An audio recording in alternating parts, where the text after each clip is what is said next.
Julia Wong is south of Fort McMurray in Lac La Biche, where evacuees are gathered. So, Julia, you've spoken with many of them. Yeah, I have, and I'm hearing a range of emotions. You know, for many of them, the 2016 wildfire is still very fresh on their minds, and some are not taking any chances. Thousands packed highways to get out of Fort McMurray as wildfire got dangerously close. You want some water? It was like deja vu for Melanie Panita. She was forced to run from the flames that destroyed her home and so many others in Fort McMurray in 2016. Now she's had to do it for a second time. I'm traumatized from the last fire, but this time you smell it and then you see the clouds. You know the fire is coming to your house, so you're gonna feel the same. Even some not under the evacuation order say they could not bear to stay. Stress, a lot of stress. It was contained, but you could still feel it there. My son was projecting a lot of that stress as well. Looking at our rear view mirror and seeing that black and red I know I made the right decision to leave just for our own mental well-being.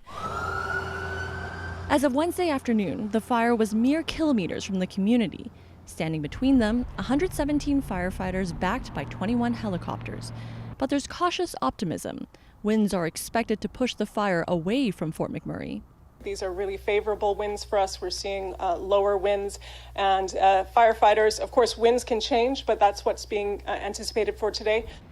Back in 2016, the wildfire caught many off guard when it suddenly jumped a highway and a river, burning trees like candles. This fire is burning in the same area as 2016, but with the forest still growing back, this time it's fueled by dried grass.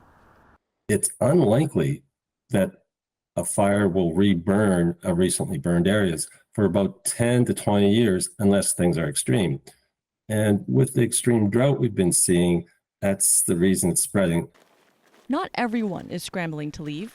This woman is not under the evacuation order, but is packed and ready to go. And she isn't going to worry unless she has to. There's a lot of panic, there's a lot of spreading, and I just protecting myself, and I'm still at work, so I need to concentrate on my work. And for the people there where you are, it seems like they're going to have to wait it out a little bit longer. Yeah, a little bit. You know, local officials don't want to make any promises, and they say they don't want to let people back in until it's safe to do so. So those who have been evacuated have been told to prepare to stay away until next Tuesday at the earliest. But really, a lot depends on the weather. Of course, Julia Wong in Lac La Biche, Alberta. Thank you.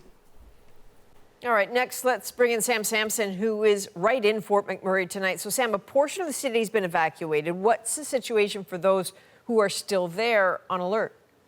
Well, it's kind of a mixed bag of the community happening here right now. So one portion of Fort McMurray, those who stayed during the evacuation alert, they are anxious. They've got their go bags ready. They have dried goods, souvenirs, all the things that they want to take with them should they be forced to leave at a moment's notice. That anxiety, many people are telling me, is coming from 8 years ago when that massive fire ripped through here and forced the entire community to flee all at once. It's triggering a lot of traumatic memories. Now, the other group that I'm speaking with here in Fort McMurray, the other group of people are really calm about this situation. One woman really said she's trying not to waste her energy until she absolutely has to on feeling these really intense feelings. And she said she's not going anywhere in her home until someone knocks on her door and orders her to go. The group of people that have been forced from their homes, this is a barricade into one of those neighborhoods. There are 4 neighborhoods in Fort McMurray. If you can prove that you live in one of those neighborhoods, the RCMP will let you through, but only for a brief matter of time to gather the things that you may have forgotten during that frantic period when you're trying to gather all of your items right before you leave your home. So there's quite a few emotions and a lot of anxiety in the air here at Fort McMurray. I bet. All right, Sam Sampson in Fort McMurray. Thanks, Sam. In BC, firefighters are throwing everything they've got at a fire right on the edge of the town of Fort Nelson. The mayor tonight says he is hopeful. With the weather the way it is, and if it holds, then they've pretty much corralled this thing, and they're going to kill this beast. But he went on to highlight fears about a second fire that's about 25 kilometers away, out of control and growing pretty fast. In Manitoba, the fire that raced towards Cranberry Portage this weekend is still being held at bay just a kilometer from the community.